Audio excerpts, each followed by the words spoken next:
Assalamualaikum, salam sejahtera dan selamat kembali ke channel Abang. Terima kasih sangat-sangat sudi dengarkan cerita walaupun dah banyak hari Abang tak buat video. Abang nak beritahu yang Abang tak buat video bukan sengaja tapi disebabkan Abang kena COVID.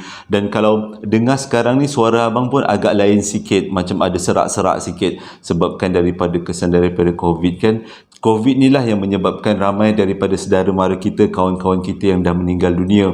Al-Fatihah untuk mereka semua bersempena dengan Ramadan ni. Moga semuanya dirahmati Allah, diletakkan di kalangan orang yang beriman. Dan ada juga abang dapat, bukanlah dapat tapi kena prank juga kot, lebih kurang lah Abang ambil cerita, ambil masa sikit lah nak cerita macam ni. Tengah-tengah abang terlantar COVID tu, tengah tak boleh tak larat nak bangun tu, tiba-tiba abang dapat call tau daripada seorang perempuan. Yang bila abang tak perasan daripada call tu daripada siapa, tapi bila abang tengok nombor, abang tahu ini daripada pejabat. Mungkin daripada bank, abang rasa lah kan. Jadi abang pun angkatlah call. Dan terus abang dengar suara perempuan, dia terus cakap macam ni, "Assalamualaikum, ni Abang Jo ke?" Jadi bila dia sebut perkataan Abang Jo, abang terus dalam otak, oh mungkin ada orang nak bagi cerita. Dan selalunya memang macam tu. Jadi abang pun kata, ni Abang Jo, maaflah saya tak larat ni, tengah COVID tengah teruk, suara pun tengah serak. Oh tak apa bang, sebenarnya saya ni peminat abang kata. Tak sangka saya boleh dapat telefon abang. Abang ni klien saya pun tak sangka, dia kata. Oh abang pun yelah. Dan kita kan mamai-mamai macam tu kan. Ya, ada apa nak sampaikan cerita ke? Dia terus cakap macam ni, bukan bang, ni kereta dah masuk sebulan tak bayar. Senyap abang. Oh, pasal kereta ke? Yelah, hujung bulan ni abang bayar. Mungkin dia tengah tengok video ni kan, abang rasa, waktu tu abang rasa macam blur gila. Kena prank waktu COVID. Okay lah, itulah ceritanya. Jadi hari ni abang nak sampaikan 3 cerita, dan ketiga-tiga cerita ni sangat dekat dengan budaya orang Malaysia. Jadi kalau korang nak tahu cerita daripada mula sampai habis, tonton video abang. Dan sebelum tu, pada 25 hari bulan ni, abang nak buat jualan diskaun untuk sambal lara.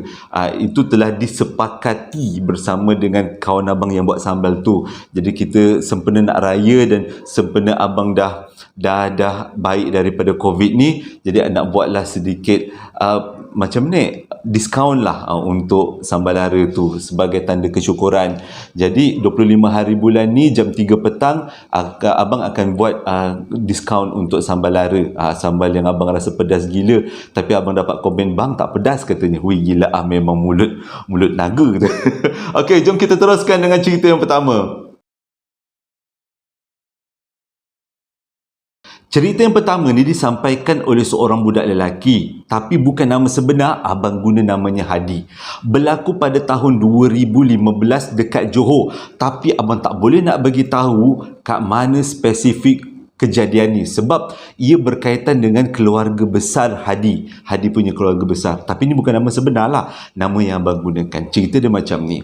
Hadi ni, dia ni memang anak tunggal kepada keluarga dia lah. Bapa dia pun anak tunggal. Jadi diorang ni ada satu rumah pusaka. Arwah atuk dia dengan nenek dia punya. Tapi nenek dia belum meninggal pada waktu tu. Lebih kurang 2010 masa tu. Masa tu 2010. 2010 lebih kurang lah. Jadi waktu 2010 tu, itulah adalah titik permulaan yang Hadi percaya keluarga dia ni memang mengamalkan sesuatu yang pelik macam ni. Sejak daripada kecil, dia memang balik kampung tiap-tiap minggu selepas arwah atuk ni meninggal. Dengar tak bunyi anjing tu? Dia duk nak join sama ni. Sejak daripada kecil, daripada umur dia sekolah rendah, kalau tak silap umur dia 10 tahun, arwah atuk dia meninggal. Dan sejak daripada itu, bapa dia akan bawa dia setiap hujung minggu balik kampung. Kebanyakannya lah, bukanlah setiap hujung minggu, tapi dengan kata lain, satu bulan tu 2 kali, 3 kali balik kampung. Semata-mata nak menjenguk si nenek ni. Tapi setiap kali balik kampung, Hadi ada satu perasaan yang kurang sedap, terutama dekat satu tiang. Bila dia tanya dengan bapak dia, ni tiang apa? Waktu kecil-kecil bapak dia beritahu itu adalah tiang seri, tiang menyokong rumah. Sebab rumah pusaka ni, rumah dia besar tau kata Hadi. Rumah dia ada 2 tingkat dan tiang tu memang betul-betul besar. Besar, lebih kurang besar macam ni, menyokong rumah. Tapi yang peliknya waktu kecil-kecil tu, Hadi pelik, setiap malam, bukan setiap malam, setiap kali dia balik, sebab dia balik selalunya petang Jumaat. Bila petang Jumaat tu, sampai dia dekat rumah tu, memang dia akan nampak nenek dia akan letakkan macam sebekas makanan di atas tiang seri, dekat-dekat dengan tiang tu. Dan kadang-kadang nenek dia letak makanan tu di bawah tiang, maksudnya di bawah rumah. Dia tak tanya. Waktu tu dia tak tanya. Tapi bila dah meningkat dewasa, waktu tu dah memasuk sekolah menengah, dia tanyalah kenapa nenek dia suka letak makanan dekat tiang. Lepas tu nenek dia cakap, alah saja suka-suka. Ini konon-kononnya untuk sebagai cantik-cantik lah, dia kata. Tapi jawapan tu buatkan dia rasa tak puas hati. Dia pun tanyalah dengan mak dia ni. Mak, mana ada selindung-selindung dengan anak? Terus je lah cerita. Rupanya mengikut cerita mak dia ni, bapak dia pernah beritahu, dulu masa mak dia kahwin dengan bapak dia, memang tiang seri tu memang selalu dijamu. Bila mak dia tanya, barulah arwah atuk dia cerita, tujuan makanan tu diletakkan adalah untuk menjamu warisan keluarga. Tapi mak dia tak tahu apakah bentuk warisan keluarga tu. Cuma mak dia tahu itu adalah mungkin jin, dia kata. Mungkin hantu, syaitan, jin lah lebih kurang. Tapi mak dia tak pernah nampak. Maaf abang, suara abang tak elok sangat. Tapi tak apalah, kata Hadi, okeylah. Bila dia dengar explanation, dia dengar penerangan mak dia macam tu, dia rasa macam okey, tak apalah. Mungkin benda tu tak nampak dengan mata kasar, tapi nampak dengan kalau kita boleh nampak alam sebelah, baru boleh nampak lah kan makhluk yang makan makanan dekat tiang seri tu. Tapi sejak daripada tu, dia rasa macam ragu-ragu setiap kali dia lalu ataupun nak dekat-dekat dengan tiang seri tu. Nak jadi cerita, pada tahun 2010, waktu tu nenek dia meninggal. Nenek meninggal, lebih kurang lah. Dia nenek dia, belum lagi. Salah, abang salah cerita. Maklumlah kena COVID. Fikiran pun celaru sikit. Waktu tu sebelum tu, lebih kurang sebelum 2010 tu, waktu tu ada berlaku satu peristiwa dekat rumah tu yang menyebabkan keluarga Hadi, mak ayah dia kena balik dekat rumah tu secepat mungkin. Kalau tak silap abang, sama ada nenek dia sakit ataupun ada perselisihan dari segi harta pusaka dengan saudara mara. Lebih kurang macam tu. Jadi Hadi ni kena balik lah dengan bapak dia, dengan mak dia kat rumah tu. Dan malam tu dia kata waktu tu memang heboh, anak-anak muda sebaya dengan dia baca komik. Dan menjadi kegemaran dia baca komik sampai ke tengah malam. Jadi waktu tu dia tengah baca komik dia pada tahun tu, sebelum 2010. Dia baca komik, tengah-tengah tu, waktu tu lebih kurang pukul 12 tengah malam lah, dia berkata, tiba-tiba dia dengar dekat bawah rumah macam ada benda. Dia pun tengoklah daripada celah-celah kayu kan, lantai rumah papan kan manalah rapat sangat kan, nampaklah dekat tengah celah-celah kayu tu seperti macam ada benda. Tapi diperhatikan betul-betul, seumpama macam ada harimau yang tengah makan sesuatu. Dan dia baru teringat, memang menjadi kebiasaan nenek dia akan letakkan bungkusan makanan ataupun sepiring makanan, sama ada dekat atas tiang seri ataupun dekat bawah tiang seri. Tapi yang Hadi nampak malam tu, yang ada dekat bawah tiang seri. Tapi nak buat macam mana? Dia tengok ada harimau, tapi dia tahu inilah mungkin yang dikatakan sebagai warisan keluarga. Jadi besoknya tak tangguh-tangguh, dia terus tanya dengan nenek dia apa benda tu, dan nenek dia beritahu itu adalah warisan keluarga. Diorang bukan membela, diorang bukanlah membela benda tu sebagai jin, tak. Dia kata benda tu memang dah ada dekat rumah tu secara turun-temurun. Jadi nenek dia beritahu kalau duduk rumah tu, bagilah makan benda tu. Benda tu tak kacau, dia cuma nak makan. Jadi Hadi kata adakah benda ni salah dari segi Islam pada waktu tu? Dia tak pasti. Baru masuk 2010. Waktu tu nenek dia meninggal. Jadi nenek dia meninggal, saudara mara semua balik termasuk Hadi. Tapi pada malam kenduri tu, selepas habis kenduri, kebanyakan daripada saudara mara semua dah balik. Tinggal Hadi, bapak dengan mak dia aja. Sebab bapak dia anak tunggal, Hadi pun anak tunggal. Pelik kan suara abang? COVID ni pasal ni. Bersyukur je lah Jadi malam tu, waktu tu Hadi dah kahwin, dia dah ada anak seorang, anak perempuan pada waktu tu. Hadi kata 2010. Jadi 2015 kalau tak silap abang. Mana asyik tersilap tahun je. Yang nenek dia bergaduh yang mula-mula dia balik kampung tu 2010. Yang kali kedua dia balik tu nenek dia meninggal 2015. Okey. Jadi 2015 tu malam tu lepas kenduri, saudara mara semua balik dan tak ada siapa yang letakkan makanan dekat tiang seri. Sama ada dekat atas tiang seri ataupun dekat bawah tiang seri. Dan malam tu berlaku sesuatu yang menakutkan. Bila anak dia menangis tengah malam. Waktu tu Hadi tak tahu nak buat apa. Dia jadi kecoh lah. Bini dia tak tahu macam mana nak bagi anak dia tak menangis. Bapak dia tak tahu juga, mak dia pun tak tahu juga. Jadi Hadi ni akal-akal sendiri. Dia azan. Jadi dia azan agak kuat, dia kata azan waktu tu. Bila dia dah habis azan, anak dia diam. Tapi selepas habis azan, anak dia diam, dengar sesuatu bunyi yang lain bawah rumah. Dengar suara seorang lelaki mengadu, lapar, aku nak makan. Bunyinya macam tu, tapi antara sedap, antara jelas dengan tak jelas. Jadi Hadi terus letak anak dia, suruh bini dia pegang. Dia tengok di celah-celah lantai kayu, memang ada seekor harimau yang mengaum, tapi seolah-olah ngauman tu macam bunyi dia lapar.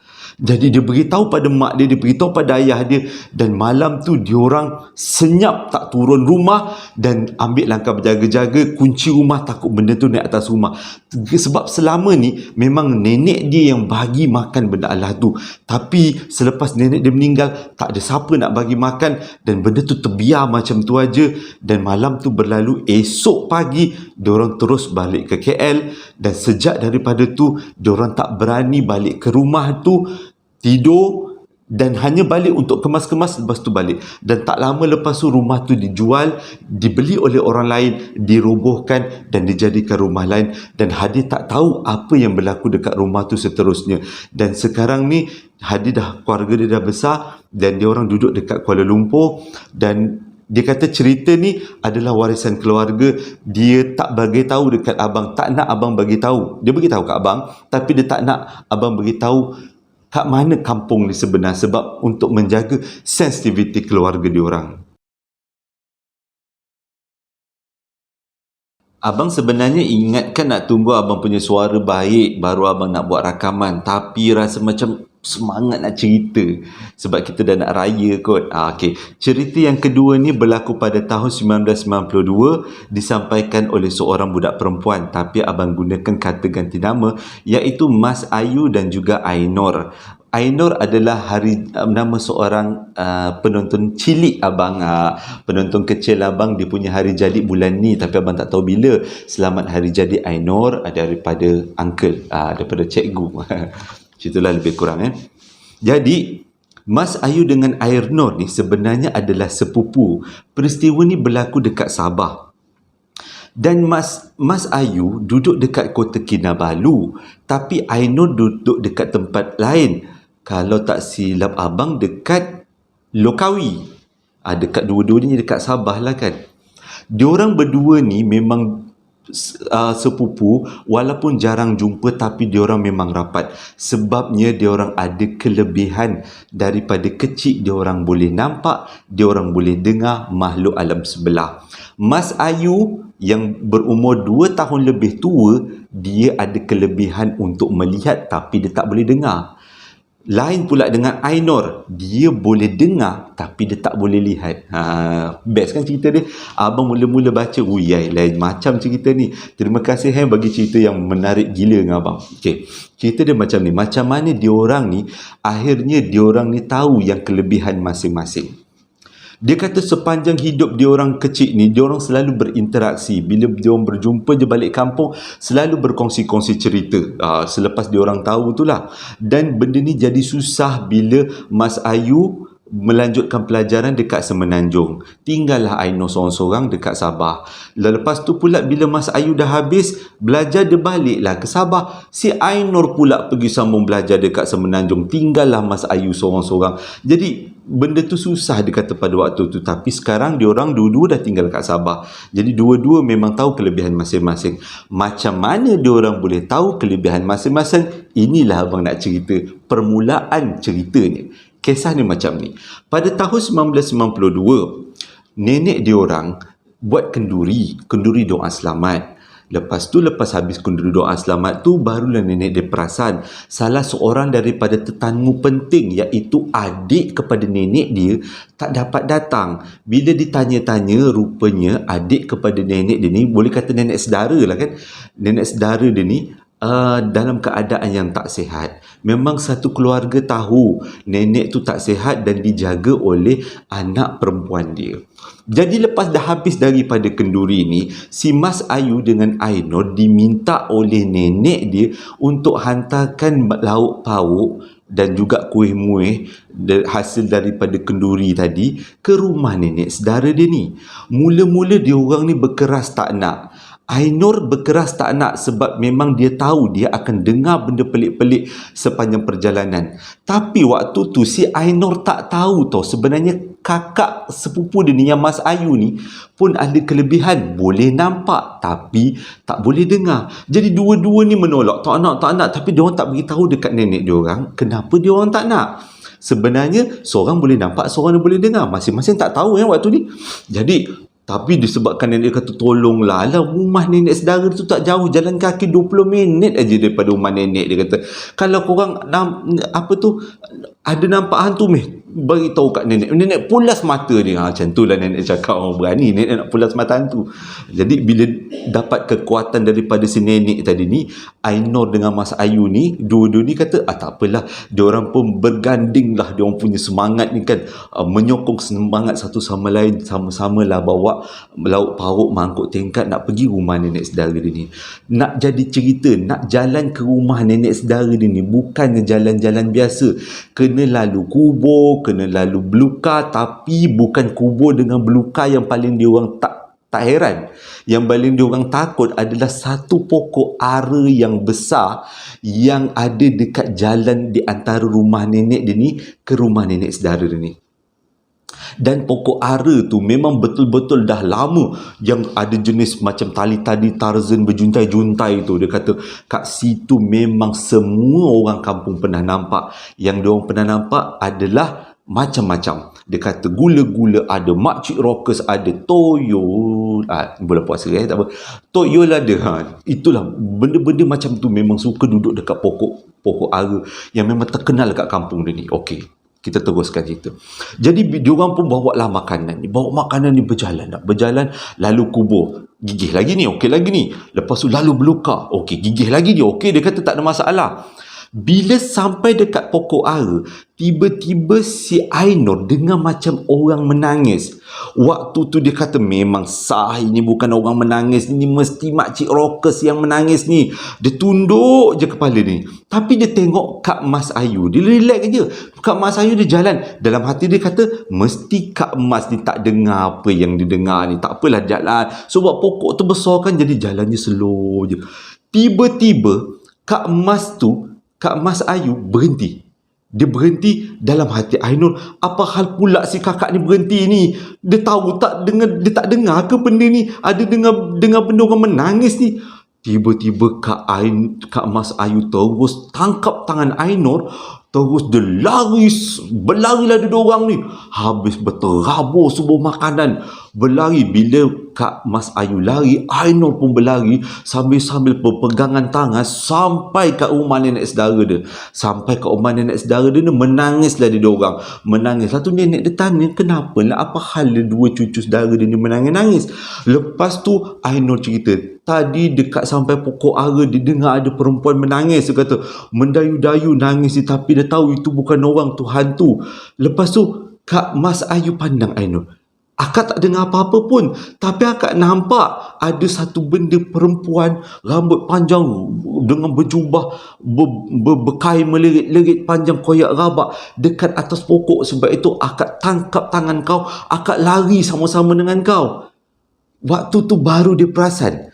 Rupanya Kak Mas Ayu boleh nampak, Ainur boleh dengar. Dan sejak daripada tu, nenek saudara dia dengar cerita dia ni, dan nenek saudara dia ni esoknya sampaikan kepada nenek dia ni, dan nenek dia ni confirmkan sebenarnya cucu dia ni ada kelebihan macam ni, kelebihan luar biasa.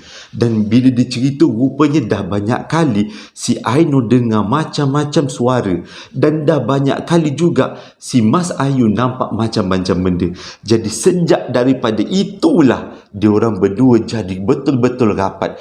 Ke mana-mana diorang pergi, kalau si Ainur dengar je, dia akan warning pada akak dia, kak, aku dengar kak ada benda pelik. Lepas tu akak Mas Ayu ni akan pandang kiri kanan, atas bawah nak cari benda tu. Rupanya ada dekat pokok. Ada kat pokok dia, ada kat pokok, jangan pandang, jalan.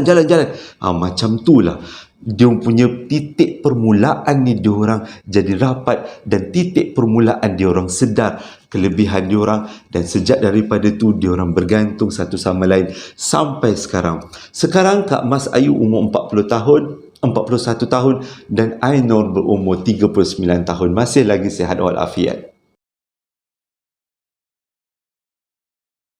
Sebelum abang lanjutkan cerita, abang nak ingatkan lagi 25 hari bulan ni kesyukuran abang lah. Abang jual sambal tu dengan sedikit diskaun sebagai tanda kesyukuran abang pulih daripada COVID, walaupun belum sangat pulih, masih lagi serak-serak. Nanti waktu korang dengar cerita pun dengarkan suara abang macam berat sangat. Waktu dia punya semangat nak keluarkan suara tu sampai garau-garau lah suara dia. Macam penyanyi rockers lah. Okey. Cerita yang ketiga ni tidak diberitahu tahun berapa, tapi berlaku dekat Batu Kikir Negeri Sembilan.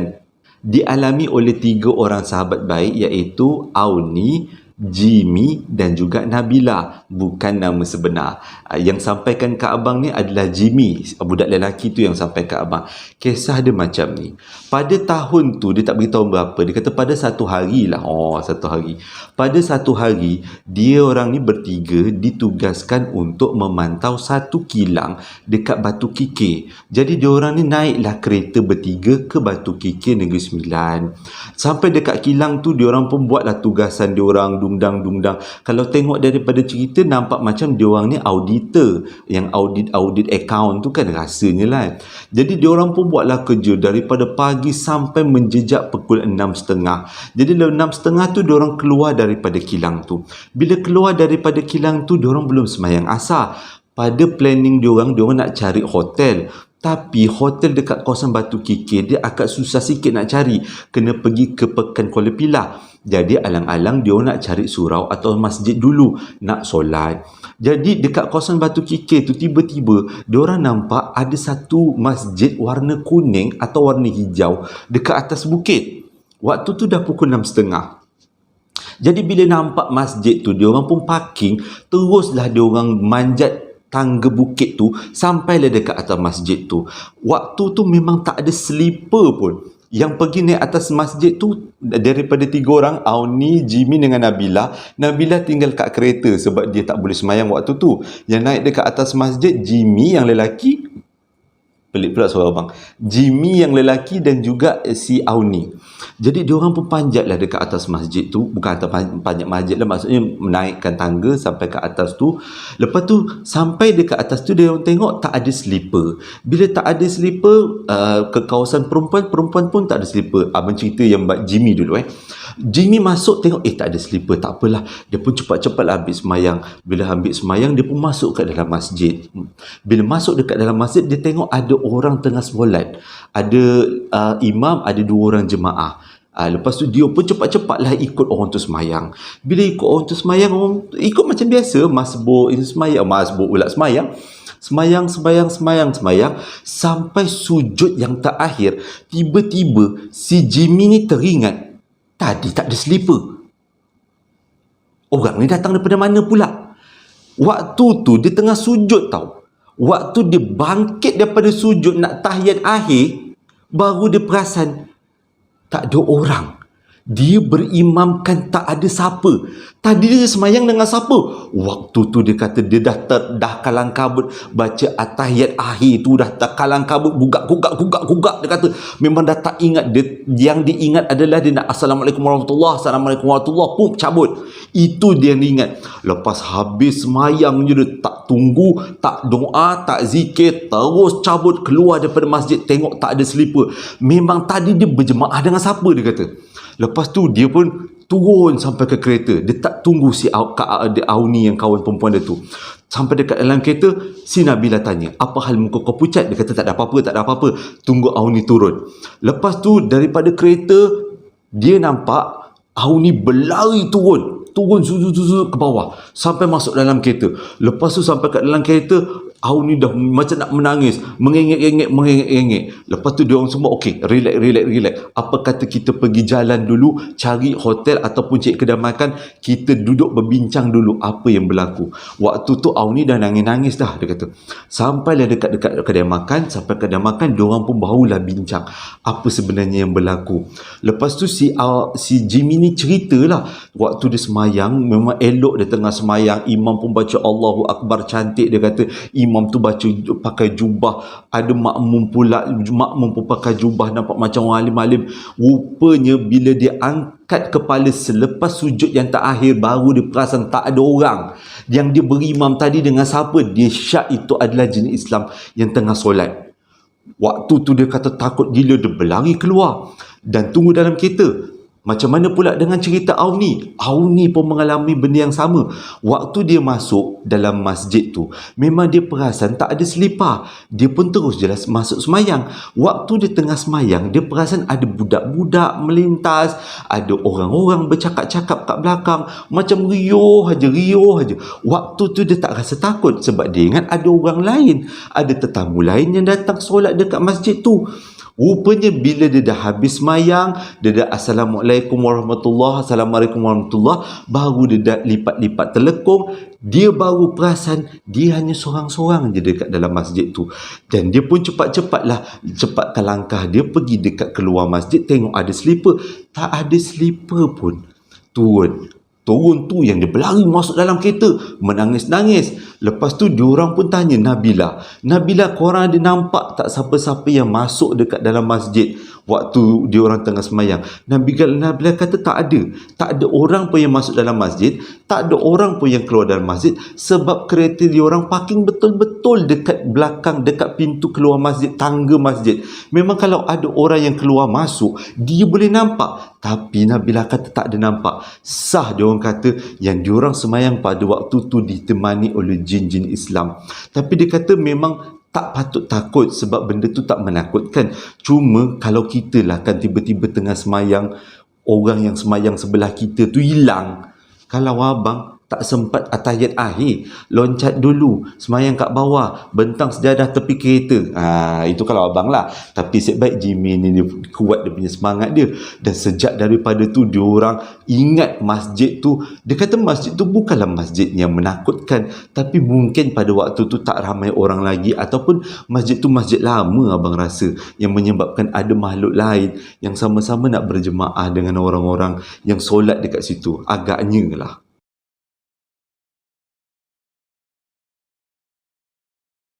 Sebenarnya abang nak sampaikan 4 cerita, tapi abang rasa macam tekak abang masih belum okey lagi.